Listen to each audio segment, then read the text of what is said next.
Thank you very much. I will only be here for the introductory remarks, just to set the stage and frame our discussion a little bit. I'm very happy to be in Yerevan. It's my first time, and I am beyond impressed with the city. I'm also happy to be contributing to the gender balance, which I think is something we're going to have to improve a little bit on in the next editions. And since we're talking about how technology has changed conflict, I would like to pick up on something that's been said earlier by the Hungarian Minister of Foreign Affairs, because he said conflict doesn't end on the ground, it ends at the negotiating table. And I think that's something we might want to discuss or perhaps challenge.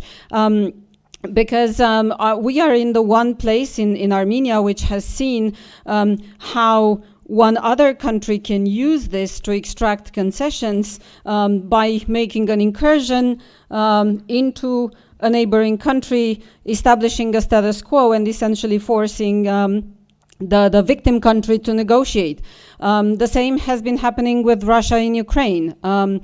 And increasingly, I think, as Zbigniew Pisalski was saying earlier, if one bully can do that, then everybody else can turn this into a strategy, because the frontiers of conflict have been fluid, and it is hard to even define what constitutes a conflict and what doesn't. So then you can easily operate in this gray area and try to get away with murder without by getting everything that you want and without really being responsible for it. Now, a lot has been discussed also about changing world order, and I think it also merits saying that different powers seize the opportunity of a changing world order, perhaps not being appropriate any longer for global realities, to go beyond peaceful means to challenge the existing world order. And why do we need a world order anyway? Well, we need it, I guess, for goals that we all agree on, which is to have peace, prosperity, and stability worldwide. But let's not fool ourselves. When everything is fluid and in flux and changing, there's a world of opportunity for each and every individual actor not to necessarily push a collective agenda of peace and freedom and stability, but rather their own individual interests and agendas that might have nothing to do with world peace. They might just have a lot to do with immediate interests for that moment, for that particular actor, and with contestation becoming a trend, the temptation is there to throw away the rulebook altogether, which we could argue might have happened with conflict or not. We will see in our discussion. Challenging the existing order without proposing alternative rules, proposing no rules altogether, because it's easier to operate in an unregulated space. That is also a strategy that individual actors can use when everything is up for grabs. Hence, we see the multiplication of conflicts. And as I was saying earlier, we have hybrid, undefined conflicts. We have conflicts that we don't even recognize as such. We have attacks, let's call them that, against civilians, against society at large, whether through misinformation, disinformation. We have attacks against civilians. Again, we see this in Gaza, we see this in Ukraine. We have false flag operations, where again, the perpetrator doesn't take responsibility for what they do. We have attacks with new weapons, with drones. Again, that minimizes the risk for the perpetrator, opens a world of possibilities also for those trying to defend themselves. And we have a mix of old and new technologies. We see again, I will give the example of the conflict in Ukraine. We see how important technology is, and then at the same time we see how it doesn't solve all the problems, because you still need the people to be able to use them, and you still need a host of conventional equipment. And then last but not least, we have Things like starvation, denying people access to sanitation, something that we have seen in Gaza repeatedly and in other parts of the world, which is also a form of warfare, but not necessarily one that we can, that international law always recognizes as such. And again, it operates on the borderline. So all of these things we're going to try to clarify today with our speakers. I have asked them to keep their remarks very short, so we will have 15 minutes at the end for the Q&A session. I will ask you to keep your questions as focused and short as possible, and if possible, not comments, but rather questions so that we can have an interaction. Sunjoy, not just because you're... Oh, sorry. I was thinking of ORF too much. Yes. Not just because you're sitting closest to me, but I want to ask you about continuity and change. There are things that change, there are things that never really do. How would you define them? What do you think has changed? What do you think has not? So let me begin by firstly kind of commenting on what you just said. One of the biggest problems today in the current global order is the inability of the United Nations Security Council to fulfill its role. It's essentially responsible for maintaining peace, security, and committing itself to the broad notion of development, and it's utterly failed. And the one clear reason why it's failed is it's really refused to reform itself over the past 8 decades or so. So the real question is, do you throw the baby out with the bathwater? The answer is no. I think it's a very good system, and simply because it has certain infirmities, it doesn't mean that the current global order should be challenged. But it's very clear that there has been no reform since 1965. The last time that there was any reform at the United Nations in the Security Council was when the non-permanent membership went up from 6 to 10, and that was way back in 1965. There's been no change since then. At the heart of the problem is the fact that there are veto-wielding powers, 5 of them, who don't see eye to eye. Now, they're supposed to work together, even a modicum of cooperation as they did during the Cold War. But today, in this particular era of major power conflict and confrontation, they've utterly failed to do so. So let me just end that capsule by saying the United Nations Security Council is hoist on its own petard. Unless they willingly give up their privileged status and move in for reforms, you're not going to see much of a change there. The second point I want to make is that we must not discount history and geography when it comes to the modern battlefield. And there is a certain continuity. History, the baggage of history is very important, but for me, geography is extraordinarily important. And let me give 3 quick examples. You are aware of Sir Halford Mackinder's heartland theory, and he had emphasized the importance of the heartland. By the way, that's the heartland where a lot of the action is taking place right now in the European theater in Ukraine. And he had spoken about pacifying the rimland in order to be able to dominate the world island and so on and so forth. And we are seeing some of that playing before our very eyes. The second example of geography is what the US strategic thinker Alfred Mahan had said about the Indian Ocean. He had said that whoever dominates the Indian Ocean will dominate Asia, and the Indian Ocean is key to the 7 oceans.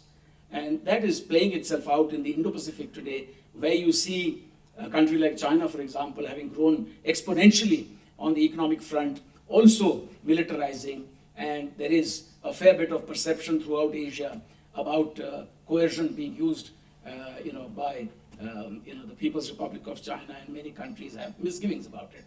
And the third example I want to give is about the South China Sea, where again geography plays a very important role. In 1933, there was a French admiral called Georges Maker, who traveled to 9 islands in the South China Sea and planted the French flag, France then being a dominant power alongside Japan in the South China Sea. He planted the French flag on 9 islands. And in Beijing, there was a self-taught geographer in the Foreign Office. His name was Mr. Pai Mei-chu. Mr. Pai Mei-chu took notice of what the French were doing, and he said that all geography and map making must be in the service of the nation. It must be out of love for your country that you draw maps and make maps. And he made such a map. That's the map that was published in 1936 with the cow's tongue, the U-shaped line the 9-dash line as we call it today. Fast forward and you find that all these three geographies are experiencing a great deal of tumult. So geography is extremely important. Can I just take the opportunity to make a very quick comeback to you, and I would like a quick answer, precisely because you're from outside of the EU.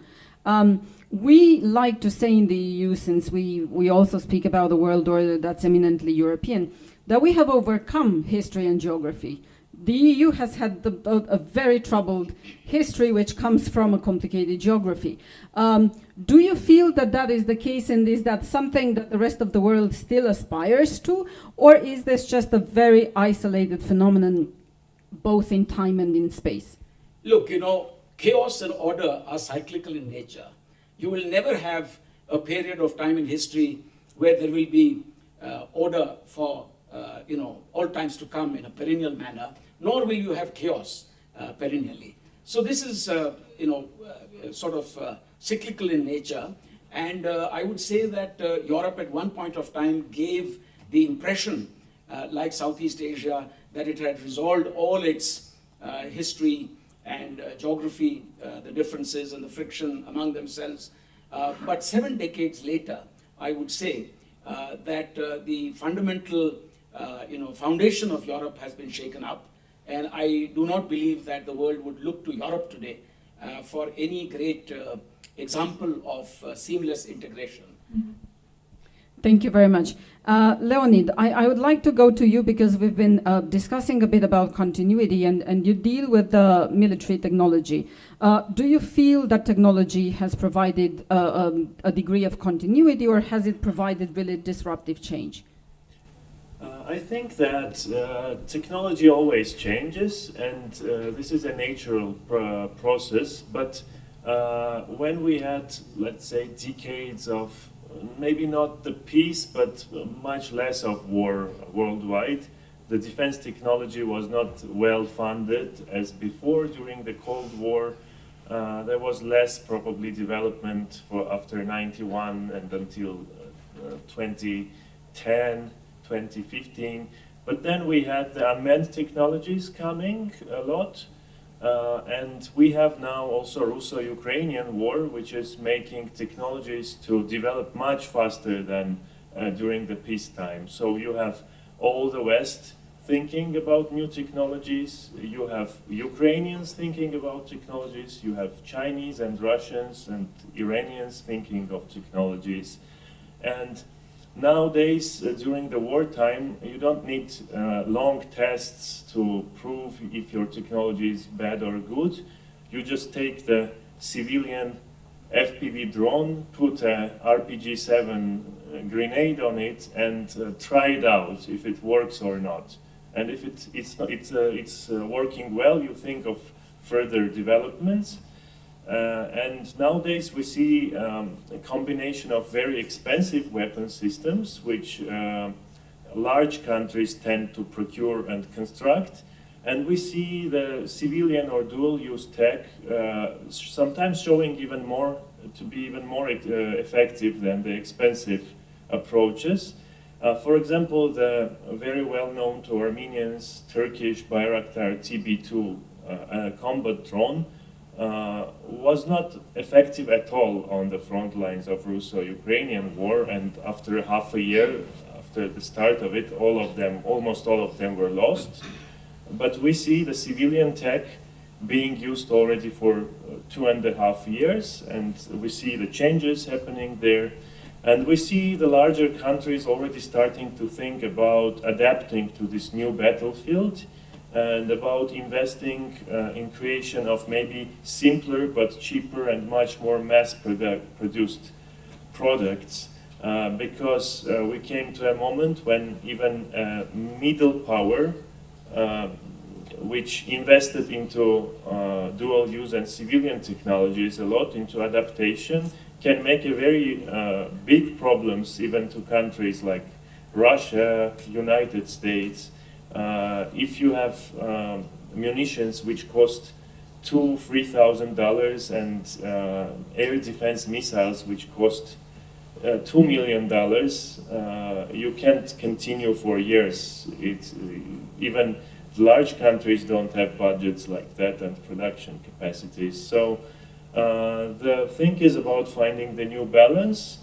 And while this new balance is found, we will see many aggressive players being more effective, the proxy powers of different states being more effective because of the usage of cheaper technologies, and that can bring some destabilizing factor too. Thank you very much. I think that's very interesting because it again goes back to the larger topic of changing world order, and then we see how middle powers, as you call them, can exercise actually perhaps an outsized influence depending on the circumstances. Stephanie, I would like to go to you to ask you, beyond the efficiency or lack thereof of these weapons, are there challenges that are that this poses from the perspective of civilians and of the rules of war and of the limitations within which we're used to carrying out conflicts? Thank you very much. Thank you very much also for the question. I think it's very important that we discuss this issue, especially because things are happening very, very fast. Autonomous weapon system, you were speaking about drones before, you mentioned Parrikar and others, they're already reality. What we are not having yet are fully autonomous weapon systems, but we do have weapon systems which are already able to target and to engage with a target without actually a lot of human control. There is still some human control there, but I think we need to understand that the direction we are going is that systems are becoming more and more autonomous. And I don't think that in general autonomy in weapon system is something bad. So it's not really a black and white discussion.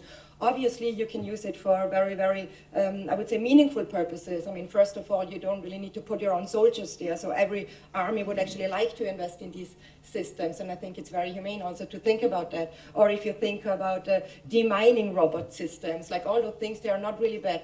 The problem, however, is how far are we going to go with these developments in the systems? And is there a possibility that we can actually regulate those systems? So the discussion there in international law is more or less the following, that we are saying within an armed conflict, the international humanitarian law does apply also to autonomous weapon systems. However, we need to understand if they are developing, like how do we actually then frame responsibility, like at one point, who is responsible for a specific attack at one point.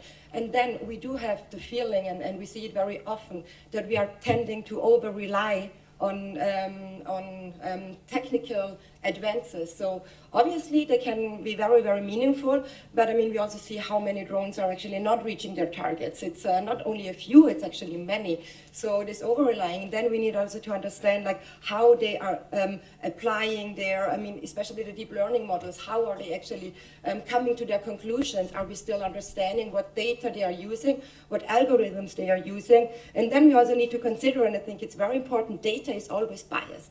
We know it a lot. We know it especially also from facial recognition systems, like how actually the algorithms are performing, depending on if it's a female, if it's a male, if it's another race. So all those issues are very, very important. And I do think, since we're speaking today about the overall motto of this conference is shaping the future already today. And I think especially when it comes to these topics, we need to discuss, do we need an amendment to existing protocols in international law? What about arms control? I come from the civil society, and I mean, and I'm European, I'm Austrian, and it was mentioned already that the war against Ukraine, the Russian war of aggression against Ukraine, is the most important security challenge for Europe these days. I think we forget to zoom a little bit outside, because if we look at the bigger picture, we do see that when it comes to what is going on, for example, the war of Israel against Palestinians after the horrible attack of October 7th, might be more important for many, many other states when it comes to how the international world order is still functioning. How credible are we still when we say human rights is applicable? International humanitarian law, it definitely is applicable in the context of the war in Gaza, but we are very silent there. So saying that we want to have an established international order is very, very difficult if we actually do the cherry picking. So we only say international law, humanitarian law is important when it serves us. So I think what we need to do is we need to stick to international law every time and always, and we need to be very, very frank in speaking out about that. And maybe only one more thing, arms control. I hear now is not the times of arms control, because obviously European Union, the European states, especially Ukraine, we are literally facing, I would say, a conventional war, which we thought are a relic of the past. So we're speaking about armament. But nevertheless, I always think if you're arms control is always the time to speak about. If you look at the Cold War, we spoke about... I suggest we discuss this in the second round, Okay. just so we don't go too much into specifics, which we will do. I want to go to Werner Fasslabend to ask about, to continue the discussion on the human factor, and that is, under these circumstances, as described, with autonomous weapon systems, with new technologies, how important is the human factor anymore? Not just in decision making and controlling algorithms, but in general, in the carrying out of wars. Yeah, I think this is probably the most underestimated factor in all the strategies. Otherwise, it would not have been possible that Ukraine could have survived against the Russian invasion and so on. What is the very specific thing about it? Warfare, of course, does follow strategies like it was stated already by Clausewitz 200 years ago. It does have the components of power, of space, and of time. And if you look to power, it's not only the material, but of course it's also the human power. And especially in wars where one party tries to grab land, the human factor is a very decisive one. And what we can see now is that in both cases of the actual warfare now, in Ukraine and also in Gaza, there was a big surprise. Nobody expected that Ukraine really could withstand Russia for 2.5 years now, and after 2.5 years even invade Russian territory. And at the same time, nobody believed that it was possible, that Hamas could withstand this outstanding Israeli army practically a whole year. And they have not even found the head of the Hamas organization. And this shows us very clearly, that weapon systems and armament systems are very important. One must not underestimate them. And you have to also to look at them. I think back very often, when I visited northern Iraq just a few years ago, and I met the Peshmerga troops and asked the commander, what are the lessons for you? What are the most important factors? And he told me then, it's 3 factors. It's drones, it is tunnels, and it is snipers. And I'm thinking very often of this lesson he gave me when I'm talking about Ukraine on the one hand, but also Gaza at the other hand.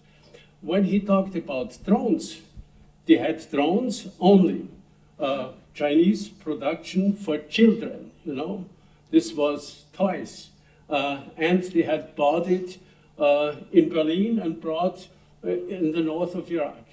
But what followed afterwards was, of course, a revolution. And now this system certainly will revolutionize warfare in the future. In America, they are already discussing whether the next generation of combat aviation really should be constructed, yes or no, due to this fact. And at the other hand, also, there are big discussions about, the use of maritime carriers in the future, due to this fact of enormous change of technology. What we see, and we were already talking about it, is, of course, that the question of cheap material certainly will be a very decisive one. But what we also could see in the Ukrainian war is that, for example, European countries delivered modern material, but Ukrainian troops were not able to use it in the just way, and this meant that they fell back more or less to very traditional warfare. And you can see this also in many other cases. And insofar, it is always the question, the human factor, not only the use of the armament, but especially the will of people, not only of the soldiers, but of the whole nation, probably is more decisive than a single very advanced armament system that you can bring into a warfare. Thank you. And can I use that to go to Priyank, because you mentioned to me before this session that you've been working on counterterrorism as well. And we've been mostly discussing, perhaps with the exception of Gaza, which is between a conflict between a state and a non-state entity. But we've mostly been discussing nation states. And I'm interested if this imbalance and the possibility and the availability of technology favors non-state actors also who have this will to fight, who are very radicalized at times, and then can they do more damage than before because technology actually allows that more than before? Yeah, thank you for the question, and it's an honor to be with all of you today. So my company does a lot of work using AI and digital media to combat terrorism and violent extremism. And in response to your question, I think there's three ways that we're going to see, and I'll focus more on generative AI and the metaverse because I think these are two emerging technologies that we're already seeing being used by terrorists and in counterterrorism. I think there's three underlying factors that are going to define how these emerging technologies change terrorism. The first is that generative AI is being almost simultaneously adopted around the world. When we talk about state actors using technology, we're talking about large investments, right? Like frontier models in the United States and in China, companies and governments are pouring in hundreds of billions of dollars to develop large language models. But when it comes to terrorists and violent extremists, you're looking at individual use of this technology. And it doesn't cost much money to use generative AI. It costs a lot of money to build it. And terrorists are not interested in building generative AI. They're interested in using it. So one thing that I think is worth noting is that in previous game-changing technologies, let's look at the smartphone, let's look at the internet, there was an adoption delay. The Western world and wealthier countries adopted these technologies years, sometimes even decades, before they became mainstream in the global South. And that was because there were huge barriers to entry, right? If you wanted to have the internet in 1993, you needed a personal computer. Personal computers were very difficult to procure in Nairobi or in Cochin, but they were easier to procure in New York or in London.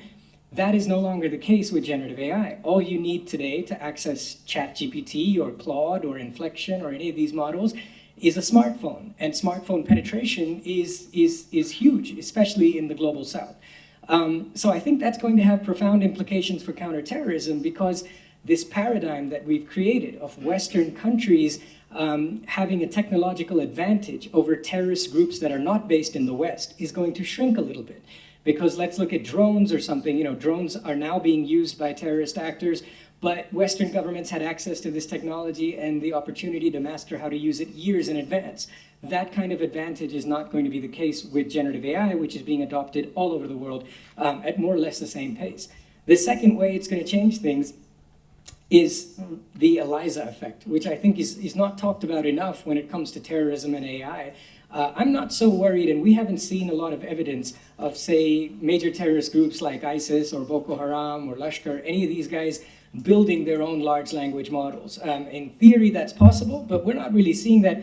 What we are seeing is unintentional acceleration of radicalization through AI, and that is enabled by something known as the ELIZA effect, which is named after one of the first chatbots ever created at MIT in the 1960s. And when researchers found that people were talking to it, they realized people started ascribing human qualities to the chatbot when they were describing it. They'd say, I think she's angry at me. I think she liked that thing. Even though it's a chatbot, it's a machine. There was a young man 2 years ago, Christmas Day 2021, Jaswant Singh Chel, a UK citizen of Indian origin, who was arrested for trying to assassinate Queen Elizabeth on Christmas Day, walked up to Buckingham Castle with a crossbow. When the police was going through his cell phone, they found he had exchanged 5,000 messages with a contact named Sarai, who was egging him on, encouraging him to do this act. He said, I'm thinking of killing the queen. And this Sarai person said, oh, you're so brave. I think that's a great idea. I believe in you. They were clearly in a romantic relationship. He was saying things like, would you still love me if I did this? She said, yes, of course I would. We can live together, etc. So the police were hunting for this Sarai. So who is this? Some sort of ISIS mastermind, some sort of cell orchestrator. It turned out Sarai was a chatbot. It was an AI girlfriend.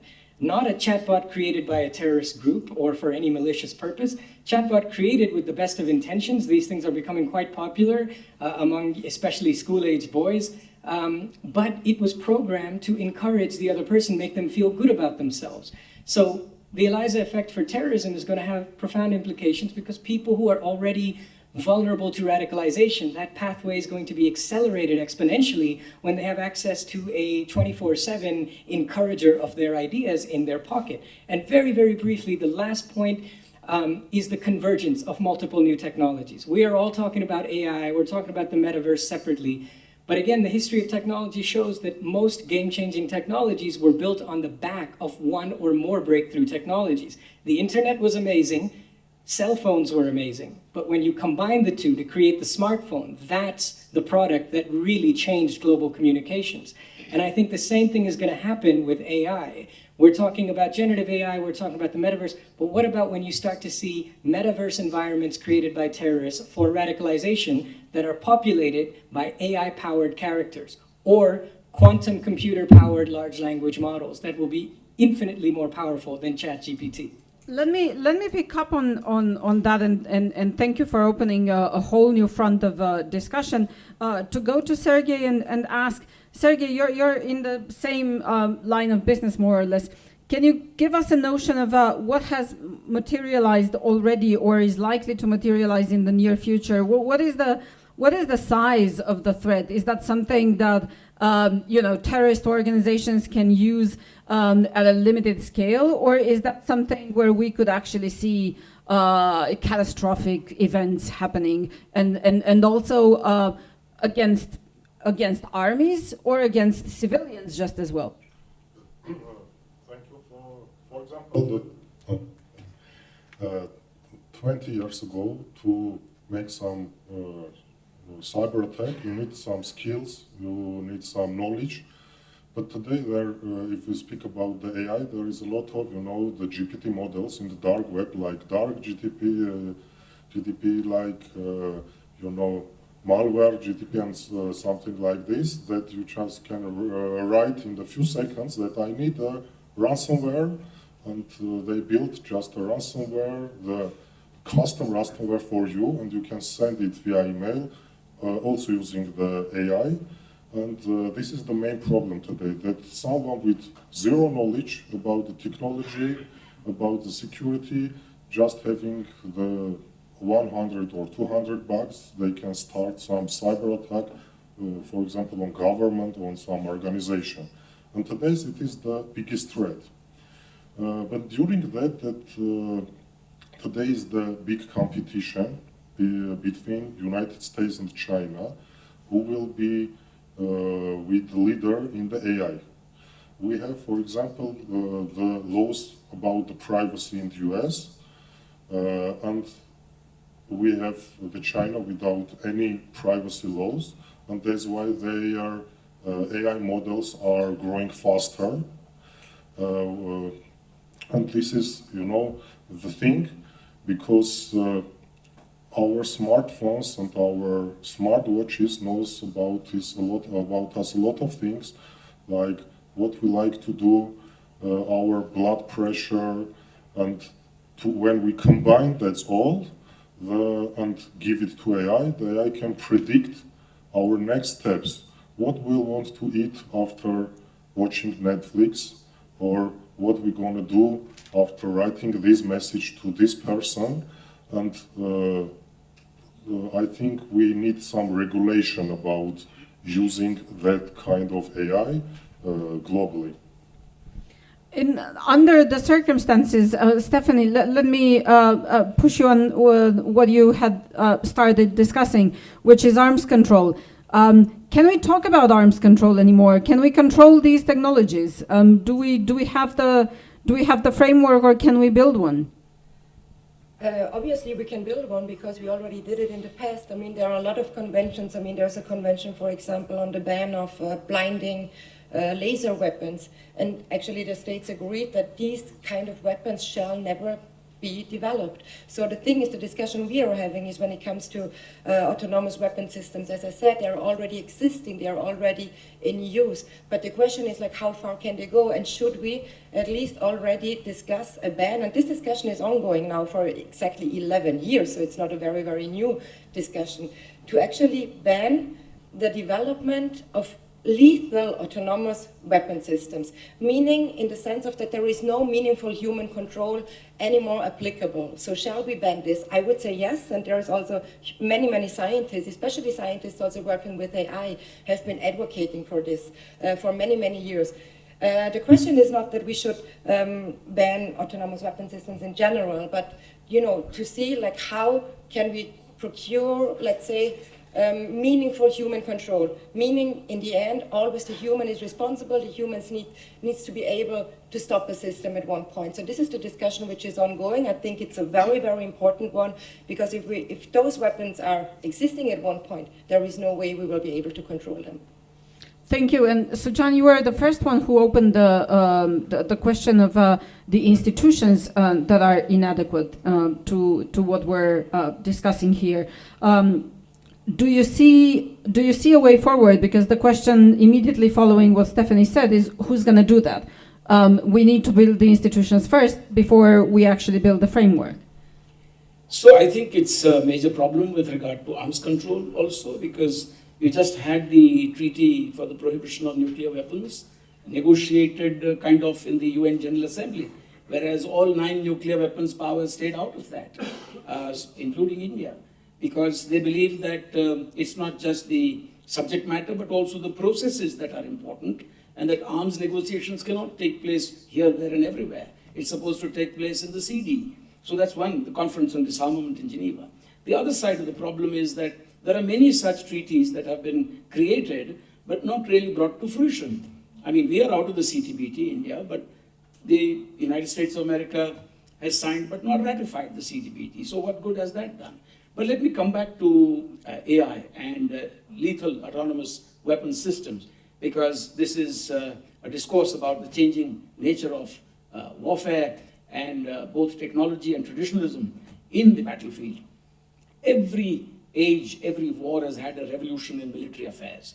You saw how the advent of the machine gun changed trench warfare, and the massing of troops across open fields in Europe, that changed during the First World War. The Second World War saw, for example, aerial blitzkrieg or mechanized warfare shaping the nature of war. The Gulf War brought in smart bombs and things like that. Now what we are seeing in the last several years is firstly a move towards smarter sensors, smarter integration, network-centric warfare, but that still has the human being behind that technology. It only shortens the what we call the sensor-to-shooter kill chain. But what we are now seeing with the advent of artificial intelligence integrated with the concept of lethal autonomous weapon system is that the human being is out of the equation. To me, it dehumanizes war. It also creates a somewhat unethical means to wage war indiscriminately, kill the largest number of people. In fact, there'll be no fog of war. There'll be no friendly fire. There'll be no blue on blue, because AI is going to be so smart about all this. So therefore, the observe, orient, decide, act, the ODA chain in war is going to be heavily curtailed. There'll be no more Rommels, there'll be no Douglas MacArthurs, there'll be no Montgomerys, there'll be no such great, Patton, George Patton, etc., generals that we will talk about, because the emotional, makeup of the commander or the soldier, the character of leadership is no longer relevant. And so we are entering a very dangerous phase of warfare, where this kind of technology is going to create a warfare of the type that we haven't even dreamt of so far. Before I open the floor to questions, I would like two very quick answers. Werner, from you on, following up on this. We're very much talking about technology and military technique, but is it all political in the end? Because before we regulate technology, we don't seem to be able to hold perpetrators accountable when we have very conventional forms of conflict. So does this still lie with the political decision-making establishment? Yeah, for sure. Politics will not end with new technologies. You have, if you ask the question, when will a war end? I usually answer this question, it will end when one party has reached its war goals, or both parties realize that they cannot reach their war goal anymore. Then, of course, there can be some talks about it. It will depend on the situation on the battlefield. But politics will be the decisive question. And also, at the other hand, of course, as long as you have different systems and an advantage from one side, it will be very difficult. As long there is a race between 2 or 3 main actors on the global stage, you always have to be aware that it will be extremely difficult to reach a convention, to reach a consensus about the future warfare or whatever, because the party that has to try, to reach the most advanced one certainly will not do it. And at the moment we are in this situation, and therefore I think it's nice to think about it, but probably the overall global situation is not mature for that. Leonid, would you agree that it's after all politics that still dominates technology, or are we in a catch-22 situation where we're trying to, catch water, essentially? We try to regulate things, we try to improve decision-making, but technology is something that just has escaped our control altogether. I don't think that it can totally escape control, but we are in the phase when many countries pursue more and more. And just answering to what Stephanie was saying about arms control, this is probably, unfortunately, one of the worst moments related to arms control, and not only because of the war which is going on, but because of multipolar world strangely coming in, because the biggest arms control issues were mostly solved by US and Soviet Union back that times. 2 players, it's easier to find a solution. But nowadays, we had the story with New START treaty, the strategic nuclear weapons, which, fortunately was prolonged by when the Biden administration came, but it's definitely going to be nothing after that, because Chinese will never agree to sign that paper. So, with many other things, including AI, this scenario may happen, and if, for example, China is going into full autonomy, I don't see that other can play the arms control card there, or they're going to be in a very difficult position after that. So maybe, unfortunately, this is a bit of a pessimistic note here. Nuclear weapons. People started about banning nuclear weapons, about controlling nuclear weapons after seeing what happened in Hiroshima, after having thousands of tests, not hundreds, thousands of tests of nuclear weapons. So this is something which could be unfortunately applied to the AI in the future too. Thank you, and let me open the floor to questions now. I will just ask you to raise your hand. I suppose there will be a microphone going around the room. And when you do ask a question, please keep it brief and introduce yourself by name first of all. So if anybody wants to jump in, please do. Yes. We'll be collecting a few questions and then go back to the panel. Evening. My name's Archishman.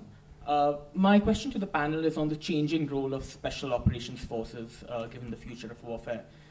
Doctrines and strategies for special operations forces, particularly over the past 2 decades, have been primarily guided by the circumstances of the war on terror, which has been a prevailing force within the global security agenda during this time.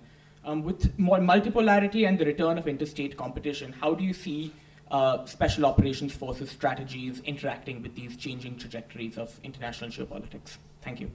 Thank you. Very interesting. Yeah.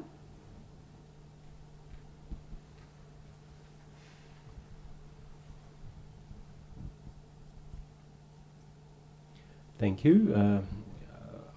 My name is Henry Geritan. I'm from the MFA of Armenia. First of all, regarding the fully autonomous weapons, if I heard Stephanie Fenkart correctly, she said that there aren't any fully autonomous weapons yet. You haven't said that? Okay. Because I wanted to just make a small remark regarding the Kargu drone, which is developed by the Turkish military-industrial complex. I wanted to know your opinion, because if there are some speculations that it is fully autonomous, or at least, I mean, more autonomous than the usual drones that there are, that we have, but the Turkish side is denying that.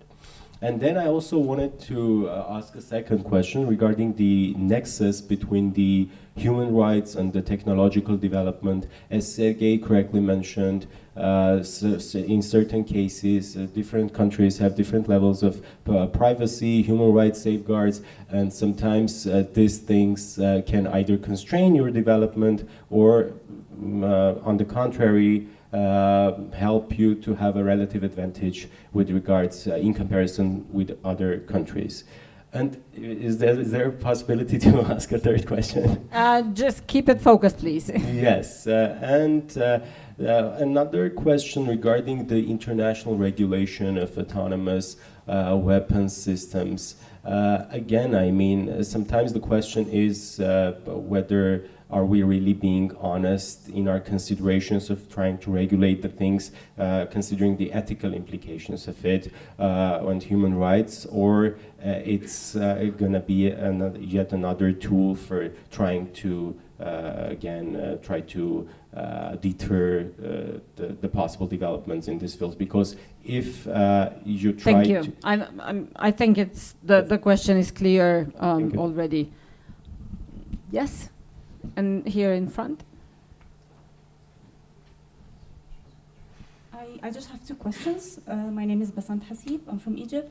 My first question is to Stephanie. Stephanie said that international humanitarian law could be applicable on semi-autonomous weapons. How is it possible to apply a law like the law governing the use of force in armed conflict that has principles of accountability, precision, proportionality, when we don't even know who to hold responsible? Is it the machine? Is it the state? Is it the company that developed the technology and sold it to the state? How can we solve this dilemma? The second question, maybe Leonid could answer it, the role of technology companies when it comes to deploying AI weapons or the drones or robotic armies. We've seen like US companies like Planeteer selling technology to Ukraine to help it in the war with Russia, or the US company, I think Ghost Robotics, selling technology to Israel to help it with the small robot system. How far are they players in these kind of wars? Thank you. So let's go back to the panel, and essentially we have questions very much revolving around regulation and who is responsible and how do we determine this, and whether technology companies have a role, and are we being honest in trying to regulate this. And we also have a question on the future of special operations as related to technology. So whoever wants to pick up on any of these? Yes.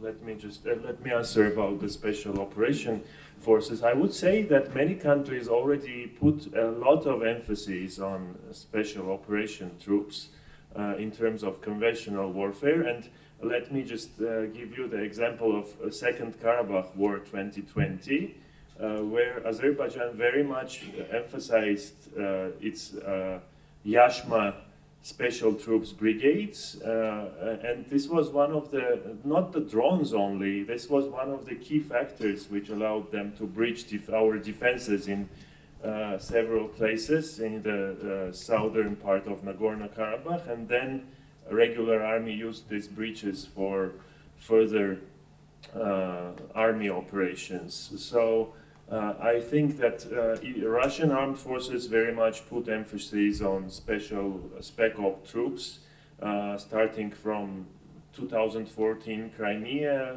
operation and Syria and now Ukraine.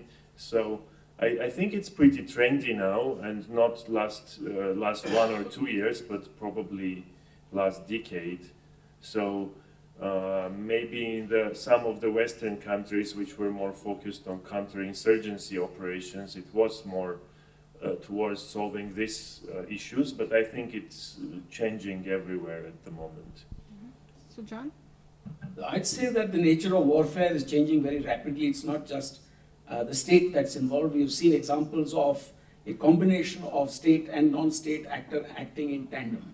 There are examples galore, whether it's Ukraine, whether it is West Asia, we have seen this happening. So the problem here is that special forces will always be required, and not necessarily to act in hybrid situations, but also to take out targets that are more to do with, for example, terrorist centers or in anti-piracy operations, to help with, for example, global shipping, in cases where hostages are taken, and this is not necessarily only for your national ends. Special forces are required to tackle global threats also. But more than simply a non-state actor, today we are also seeing the advent of the private sector and big tech in warfare. One clean example is, for example, Elon Musk and the Starlink system. Now, it may all appear to be very helpful to the war and all that, but it is actually setting a new trend, that you will have, for example, an individual who is capable of saying that I will give the technology in certain circumstances, but if it's your intention to retake Crimea, I will not necessarily share the same Starlink facility. So it's not just state, non-state, but now big tech and private individuals entering the fray. That makes it very complex. Thank you. Thank you. Just to address the questions about regulation of AI, I have a somewhat maybe controversial opinion on that. I do not think any country can regulate AI. I think there's a better chance that AI will one day regulate what to do with humans. I think there are two main reasons why we cannot, and it sounds farcical right now, but I've seen some of the weapons that have been developed using AI. I've talked to some of the folks who are developing the frontier models. There are maybe 500 or 600 people in the world who truly understand what the most advanced AI generative models are capable of today. And none of them are holding elected office. You cannot regulate what you do not understand. We are now beginning to somewhat effectively try to regulate social media. And social media is like kindergarten compared to AI. So you have senators and congressmen and presidents and prime ministers who cannot understand what social media is. There's no hope that they will ever understand what, I don't even think most people in the world including most lawmakers, cannot define what is artificial intelligence. If you ask the next elected official you meet, just give me a definition of artificial intelligence, they won't be able to do it. These are such complicated technologies, and the second reason is, unlike any weapon system in the past, unlike any technology in the past, AI is literally already, if not today, then certainly on the precipice of becoming smarter than human beings. We have never created a force that is smarter than us in the history of mankind. No species has.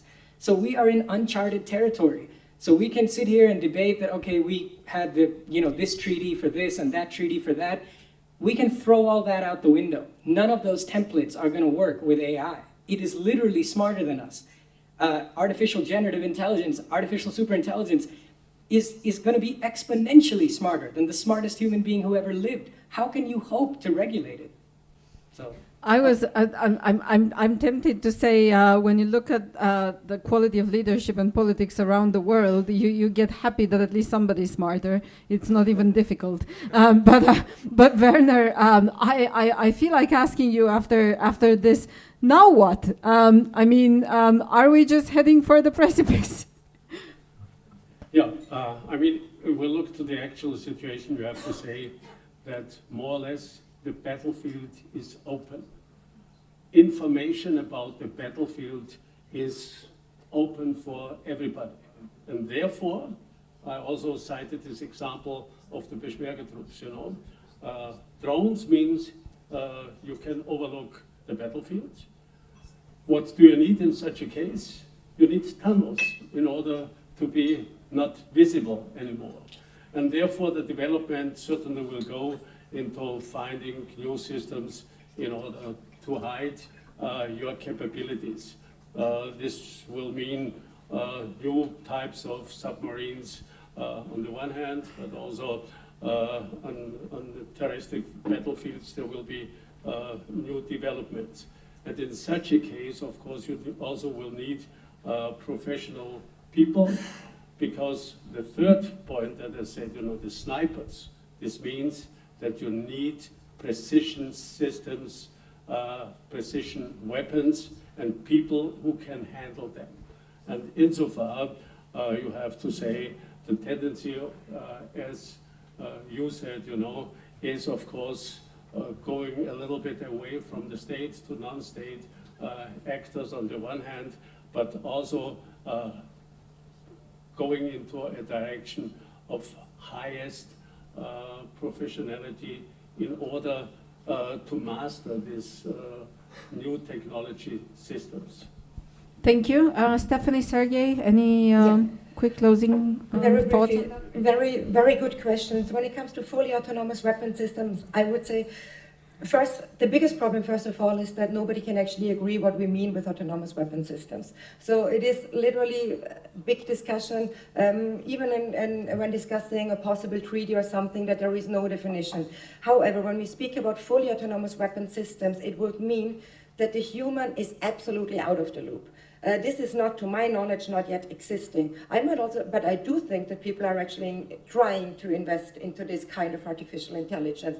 That would mean there is no command and control applicable at no point. So the weapon system, more or less, which is partly AI, but then you have like the weapon, it's a system, it's a software, but then you have like the weapon, which would be the drone, so that it would act absolutely independently of any human. I don't think this is yet existing, but if it would come to existence, I would think it would be very, very dangerous. And that obviously leads to, thank you very much for the very good question, because this is actually what the whole discussion is evolving around, accountability and responsibility. Normally in warfare you do have military responsibility, command and control responsibility. So this commander who applies the system is criminally responsible, or depending on the state or wherever, you have the criminal responsibility, which would be the ICC, the International Criminal Court, or if it is a state, you would have the ICJ. We know that in international law, this is the biggest weakness, because who is going to implement international law. We see it's failing most of the time. Nevertheless, I still think it is important that we have the systems, that we can actually, that we have the legal background, that we can at least call out. And when we talk about ICC, at least, I mean, there is an arrest warrant against Putin, for example.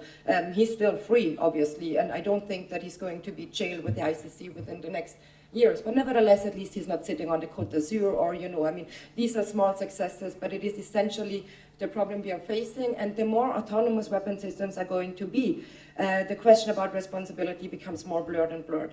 So there is many principles have been discussed. I mean, one is like kind of, which is called supervisory responsibility, which goes beyond command responsibility and includes, for example, that you're also responsible if you, for example, put a system into, let's call, if your own action, more or less, the previous action, and for phenomena which are inherently dangerous, that you're also responsible for that already. So an example would be, for just to translate it to what maybe we can relate more, is if a person moves his child to an area where ISIS, for example, is, and then the child is becoming a child soldier there. So that would be like the supervisory responsible. So the father would be responsible in this sense as well. So that would be the principles. But as we know, with principles, we need to adhere to principles. And this is obviously when it comes to international law. It depends on the will of the states. It depends on political will. It was mentioned very, very clearly by Werner as well. Unfortunately, I think this is why also civil society is needed to push for it, and also to try at least to speak out what the problems are. But responsibility and accountability, obviously, the more autonomous, the more difficult it becomes. And the last word goes to Sergey. Don't understand my words so religious, but many people, when they listen, imagine God, they imagine the someone who are watching you, know your thoughts, know what you want. And now imagine a country with the camera surveillance, 100% cameras, with the smart watches, with the smartphones, with the smart glasses, and that AI that control that everything. They know what people want, where they go, what they want to eat, and etc. And now imagine that that country have a war with its neighbor, and the neighbor just hack that system, and this can become most dangerous weapon than any nuclear weapon. It is not about the, make some policies to stop technologies. It's impossible. Most people, most politicians don't know anything about technology, and when people, mostly people, when they don't know about something, they're afraid of it. This is about to, make some policies for ethics. Ethics for the humanity all over the world. I think this is the main question. Thank you very much. I'm very sorry that we only had 1 hour for this very interesting discussion, but I think we have at least proved one thing, that if AI is smarter than us, that does not apply to the people in this room, not on the panel, not in the audience. So thank you very much for your questions and for your very smart answers and remarks, and hope to meet again in Yerevan 1 year from now to see how far we have come. Thank you so much.